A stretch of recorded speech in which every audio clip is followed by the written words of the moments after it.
Okay, so a couple of days ago to my annual return back to Umbrella Corps, a game I always kind of questioned why it was a thing. And yeah, it's interesting in this year. It's actually active. After all this time, it's still played. There's still players relatively playing the game. There's still some weird stuff that goes on. But yeah, we're going to talk about it a little bit today. Give my own thoughts on it in 2024. Try and find some positives. And yeah, let's get straight to it. Okay, so, wow, Umbrella Corps, right. So, this game never needed to happen, okay? Out of all the PvP games we have, it might be second best in terms of the modern multiplayer games. This one might just sit above Reverse, purely for the fact that it was supported for a little bit, and it can be fun, and there's more than one mode, but I think Resistance takes the cake. Anyway, Umbrella Corps. So it is a team-based third-person shooter where you play as some Umbrella guys. I actually forget the story of the game. And you have a variety of maps across multiple games. You've got Raccoon City, you've got the village section from RE4, some maps from Revelations, you've got like maps from RE6. There's a lot of variety in this game in terms of content, in terms of the maps and the monsters on the maps, because there are zombies on the maps and they do change relative to the game that the map is from. So if you're in Raccoon City, the zombies.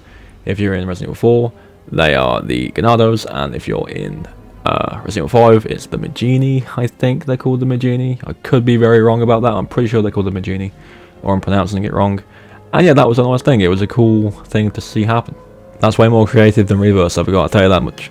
Modes. So there was your one life mode, where obviously it was a 3v3, and you would have one life, and if your whole team got wiped out, that was it, and you'd move on to the next round. It was like a very tactical mode, and it was fun. I actually really enjoyed that mode, to be honest. And there was also the other mode called multi-mission, where there was multiple rounds in a match, and each round you would have a different objective. So the gameplay in the background, the one I'm on now, is collecting DNA samples off of infected. And what best way to describe that is like kill confirmed from Call of Duty, where you kill an enemy that drops something to pick up, and the team that picks up the most by the end of the timer wins the round. Very fun mode. A few others were, I think there was one where it was like a capture the flag type thing, but with a briefcase, where the team had to hold it longer than the other team. That was fun. And then there was one where there was like a big boss zombie that would spawn, and you'd have to kill that to get a sample. We did that 3 times. That one was kind of weird because the AI on the boss zombie that spawned was kind of shit, but it was still fun, and it was again, it was a variety. That's what made it good. It was like at times it didn't feel like the same thing over and over again, because different teammates and different objectives will come up, and it did make it feel kind of nice. But there are issues with the game. First of all, melee weapons. Well, the melee weapon you got kind of broken. It was actually ridiculous. It was always a one hit if you managed to get it perfect, and that was annoying, especially when the game was more populated and people knew what they were doing. And yeah, it was rough.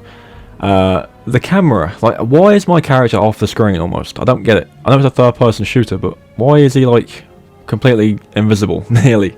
I've never seen an FPS game where your character is so far to the left that they're almost not there at all. Weird one. Zombies on the map. So there was a mechanic in the game with the zombies where each of your teammates and the enemy teammates would have like these stealth tech things on their back, which would make them invisible to the infected. You could shoot that out and it would turn it off, and any kind of nearby zombies would attack that player. While it was very unlikely that you would die to infected, the issue was, holy shit, they took bullets, some of them. Like, you would waste half a magazine if you got your backpack shot out and you had to fight them. You'd have no ammo for a player. And I think that was kind of the big thing people did with it, or they would do it just so that they had an advantage for ammo. And yeah, it was rough, but it was a cool system. It was flawed, but it was a good idea, I suppose. But yeah, that's pretty much the gist of the game. In terms of like weapons and stuff, there was a fair amount of weapons and customization and stuff like that. That was quite nice, but it's kind of like your run-of-the-mill. Here's a certain amount of guns. There's like 4 that are actually good, the rest aren't that great. And yeah, go for it. Everyone's using the same 2 guns. But it was still nice to see that customization and stuff like that. Okay, so let's jump forward to nowadays and talk about the activity on the game. So, again, kind of similar to Reverse, I managed to find games nearer the weekend at evening times in the UK. So that's kind of like your 6 PM onwards. From what I've heard, it's more populated on PlayStation than any other platform. That does kind of make sense because of it being like a Japanese studio, and those games are much more popular on PlayStation, so it does make sense there. Xbox and PC, I couldn't tell you for a fact. I do not know the player counts exactly, but I just know it's more populated on PlayStation than the other platforms. In terms of like the player, I guess the skill of the players, most of the time you're going to get like pretty high level players, and I guess that people just genuinely play the game for fun, and that's fair enough if you like playing the game or not.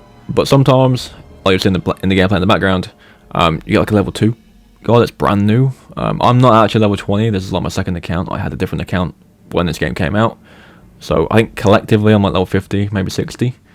But yeah, you get a mix of players, it's weird. But there's one thing that happens in this game so many times. I don't understand what it is and what people are doing while they're doing it. I don't know if people are actually still trying to farm matches in this game or not. But what will happen is you could join a game and like one player on the enemy team is active, and then the rest are stood on the spot spinning in circles. And I do not understand why this happens. I don't know what people are trying to do while doing it. It happens way more than I thought it would, and they won't even fight back. It's a free kill. You pretty much win the game every time. Sometimes you'll kind of start shooting them and they'll die, and then they'll actually start playing. I just don't understand why people are doing it. I really don't. And it happens every few games. You'll see one, maybe two, and I don't understand it at all. But yeah, my overall thoughts on the game: it's a clunky mess. It shouldn't really be a Resident Evil game. I feel like they could have called it anything else and published it in any other way and it would be fine, but obviously it's a Resident Evil game, and it means it's not one of the best ones they've made. They really haven't had a good run of multiplayer games for a long time now, and I am going to talk about some other multiplayer games from Resident Evil soon, but they are a little bit older. One of them is kind of modern, one of them is a really old school game, and I think you guys might know what I'm talking about, but we'll wait and see with those videos. I think they both have merits, and I do want to discuss the merits of both of those games. So yeah.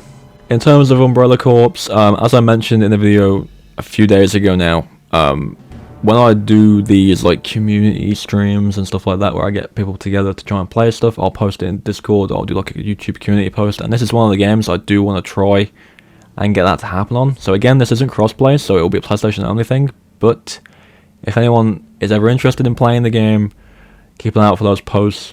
What I will say for other platforms is I encourage you guys to post your platform and maybe your ID in the comments. Ask people if they want to play, because if you do actually want to play the game and get some matches in, then the best way to do it might just be to try and party up and do some private matches, or to try and queue as a squad in public matches. I don't know what's going to be best, but if anyone is interested in doing that, use the comments down below to try and get some teammates, and hopefully that'll make your experience in finding matches a little bit better. But yeah, thank you for watching. Leave your thoughts on this game down below in the comments. I'm sure there's a bunch of mixed opinions out there, but yeah, as always guys, I'll catch you in the next one.